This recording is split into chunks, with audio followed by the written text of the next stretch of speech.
क्या आपकी IQ average है या आप काफ़ी इंटेलिजेंट हैं या जीनियस है, ये कैसे पता चलेगा? तो इसके लिए एक कॉन्सेप्ट दिया गया जिसको कहा जाता है इंटेलिजेंस कोशेंट, आईक्यू। जैसा कि हम लोग जानते हैं कि बिने साइमन ने सबसे पहले 1905 में इंटेलिजेंस टेस्ट किया था।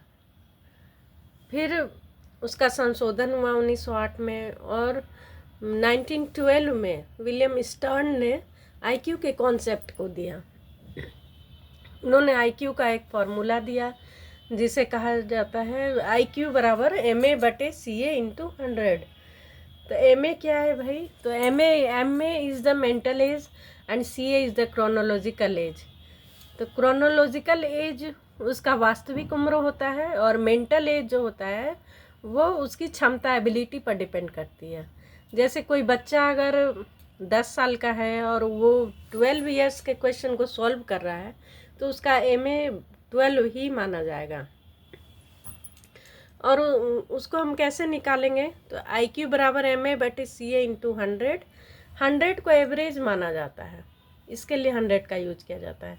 तो 12/10 इंटू 100 करेंगे और 0 0 गया, और 12 इंटू 10 बराबर 120, उसका IQ निकल गया।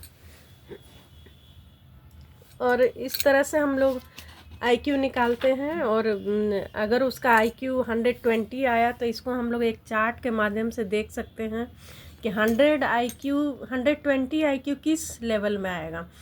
तो हम लोग यहाँ देखते हैं कि 90 से 109 एवरेज IQ होता है, फिर 110 एंड 119 हाई एवरेज होता है, और 120 से 130 सुपीरियर माना जाता है। 130 से अबव अगर है किसी का IQ तो उसको वेरी सुपीरियर या जीनियस माना जाता है, जो मतलब 2% ही पूरे पॉपुलेशन में होता है। तो यहाँ पर उस बच्चे की IQ 120 है तो वो सुपीरियर है, he is of superior intelligent.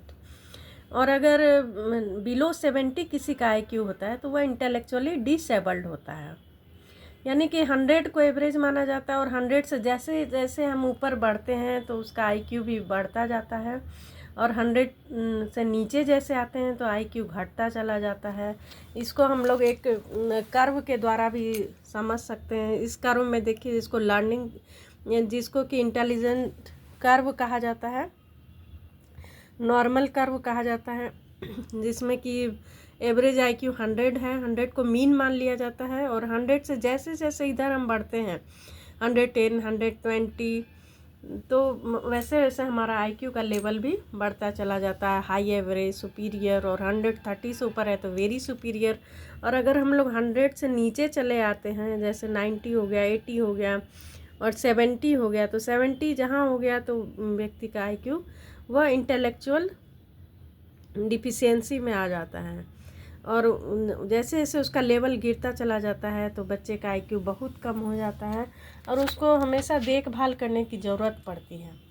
इस तरह से IQ के कॉन्सेप्ट को विलियम स्टर्न ने दिया, और उन्होंने एक इंटेलिजेंट के क्षेत्र में एक क्रांति ला दी। उन्होंने एक फार्मूला दिया जिसके आधार पर किसी भी व्यक्ति का इंटेलिजेंस का लेवल निकाला जा सकता है।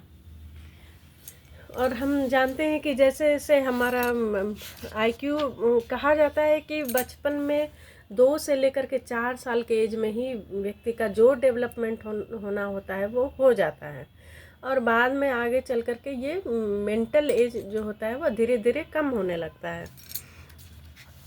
तो इस तरह से उन्होंने एक IQ का फार्मूला दिया जिसके चलते ये हम किसी के भी IQ को निकाल सकते हैं। और बाद में इसमें काफ़ी संशोधन भी हुआ। तो हमारा 1986 में चौथा संशोधन हुआ, जिसमें कि बताया गया कि 2 साल से लेकर के 33 साल के एडल्ट तक का भी बुद्धि को मापा जा सकता है। और इस तरह से इंटेलिजेंट को मापने की प्रक्रिया हुई जो काफ़ी ऑथेंटिक है। Thank you.